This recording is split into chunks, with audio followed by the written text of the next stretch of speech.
Have you ever thought about the soul of man? What does that mean? Spirit, soul, and body.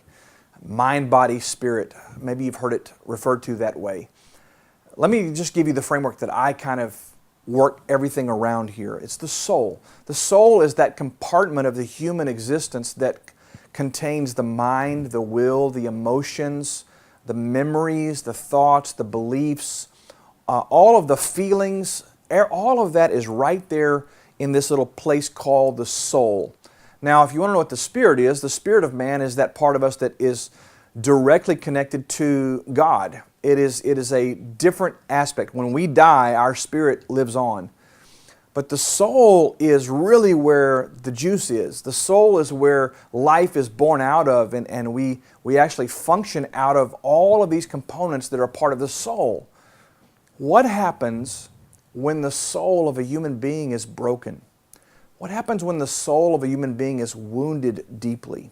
What happens when the soul has such a breach and a problem going on that all that can really manifest in the natural is broken results?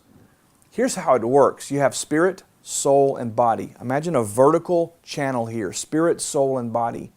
Spirit connected to God. The soul, where we process all information, where we process all beliefs, where we decide to do, decide not to do, decide to pursue, decide not to pursue, decide to achieve and succeed, or decide to just stick with the status quo. All of that is processed in the soulish arena.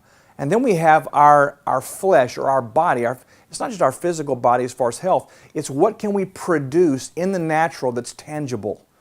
So here's the piece. When your soul is sick, the results are going to be sick. When your soul is broken or wounded, then you're not going to produce at the capacity you really have the potential to produce at. So what do we do about this wounded soul? How do we deal with it? Well, we begin by exploring from a very honest and very transparent place what it is that caused our soul to be wounded. Now, let me just backtrack here a minute. Let me rewind. Most of us have been taught from the time we're very little children, if you skin your knee, suck it up, don't cry, it's going to be okay. Or somebody hurts our feelings, you know what, you're going to have your feelings hurt all your life, deal with it. We have these little things that we've been taught, and our parents really didn't mean wrong by it or didn't mean harm by it, but our belief system says, life is just life, got to deal with it. It is what it is. It's not going to get better. I've just got to, be content. All those things. Here's the deal. Here's what I know, actually. When you're wounded, when you experience trauma, when you experience loss, when someone hurts you or maims your heart, when you have been rejected, when you have been betrayed, when you have been lied on, cheated on, any major thing, when you've been abused, which by the way is my story, any major thing that is traumatic to the soul directly impacts how we perceive life, how we handle people, and how we handle things.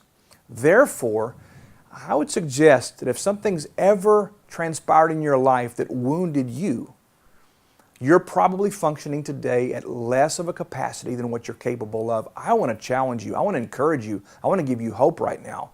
There is healing for the broken soul. There is healing for the wounded soul. It is, in fact, one of the key areas that we must deal with if we're going to move on to maximum performance, maximum success, optimum functionality.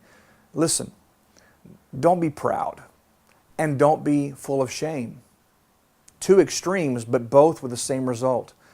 Submit your heart to the process of personal healing. Submit your heart to the exploration of what's wounded you, what's hurt you, where did it go off track. I promise you this, as you open your heart and mind to the possibility of personal healing, God's very faithful to meet you there, and you will discover and you will be healed, and you will come out of the status quo and be able to do things you never dreamed possible. Well, I'm excited to share with you the opportunity of diving even deeper in your personal journey toward building the strategic life you were intended to live.